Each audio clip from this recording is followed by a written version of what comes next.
گیری میں دعوت دینا چاہوں گی محمد طلحہ ارشد کو، جن کا تعلق ناسٹ کالج سے ہے۔ یہ جو پور شکستہ ہے فاختہ، یہ جو زخم زخم گلاب ہے، یہ ہے داستان میرے عہد کی جہاں ظلمتوں کا نصاب ہے، جہاں ترجمانی ہو جھوٹ کی، جہاں حکمرانی ہو لوٹ کی، جہاں بات کرنا محال ہو وہاں آگہی بھی عذاب ہے۔ صدر علی مرتبت، یہ بات اظہر من الشمس ہے کہ مسلمانوں کے سینہ داغ داغ پر نشیب و فراز کے سینکڑوں نشان ثبت ہیں۔ چرخے کج رفتار کے سائے میں قومیں ہمدوش ثریا ہوتی ہیں تو کبھی کار مذلت کی اتھاہ گہرائیاں بھی ان کا مقصوم ٹھہرتی ہیں،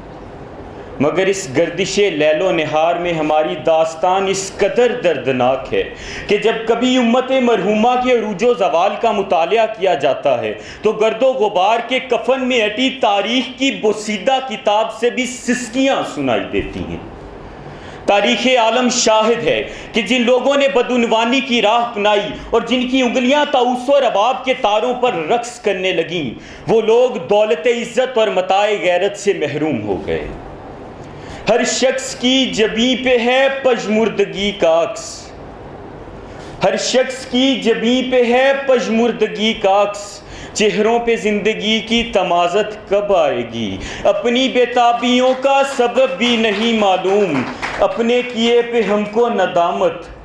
کب آئے گی؟ صدر علی مرتبت، بھیڑیے اگر بھیڑوں کے نگران مقرر ہو جائیں، شباب کا سونا بے بسی کی ڈھل جائے، خون سستا اور ادویات مہنگی ہو جائیں، مہر و مروت سولی پہ چڑھ جائیں، رشتے پامال اور آنکھیں بے نور ہو جائیں، غربت افلاس اور بے روزگاری معیشت کا پہیہ جام کر دے، اعتبار اڑ جائے، وقار ختم ہو جائے، مجبور و مقہور عزتوں کی نیلامی اور رشوت ستانی کی دلیل بن جائے تو علی جان لیجئے کہ قوم نے بدعنوانی کو اپنا پیر مان لیا۔ صدر علی وقار، مقننہ انتظامیہ، فوج اور عدلیہ میں ہونے والی کرپشن تو ایک طرف، اس قوم کے نہ بدلنے کی وجہ خود یہ قوم ہے، وہ قوم جو کیمیکل سے بنا زہریلا دودھ عوام کی رگوں میں گھولتی ہے، جہاں 5 وقت کے نمازی حضرات کپڑے اور جیولری کی دکانوں میں بیٹھ کر گٹیا چیزیں قسمیں اٹھا کر کئی گنا قیمتوں پر بیچیں، جہاں ایک فرد اپینڈکس کے آپریشن کے لیے اپنا گردہ گوا بیٹھے، جہاں عدالتوں میں اپنا حق لینے کے لیے لوگ اپنا سب کچھ گوا بیٹھے، جہاں وطن عزیز کی آمد و رفت کا ایک نامور ذریعہ 3.25 ارب کا ماہانہ خسارہ کھا رہا ہو، اور جہاں ایک جہاز بے خوف و خطر 56 لاکھ میں بیچ دیا جائے تو علی مجھے کہنے دیجئے، یہاں لا الہ کے علم بک چکے ہیں، یہاں لا الہ کے علم بک چکے ہیں، رسولوں کے نقشے قدم بک چکے ہیں، جو لوح و قلم کی حفاظت کو نکلے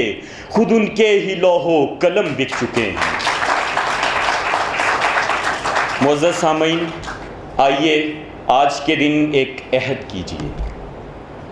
کیجئے کہ ہم نے ہی کایا پلٹنی ہے، ہم نے ہی گلوں کو خوشبو، رعنائی اور زیبائی دینی ہے، قوت، اخلاص اور بھروسے سے ہر طوفان کا سامنا کرنا ہے۔ اگر احتساب کی یہ صورت عمل پذیر ہو جائے تو ہمارے معاشرے کی رگوں میں گردش کرتے کرپشن کے اس زہر کا اخراج ہو سکتا ہے۔ ہر ایک اولو الامر کو صدا دو،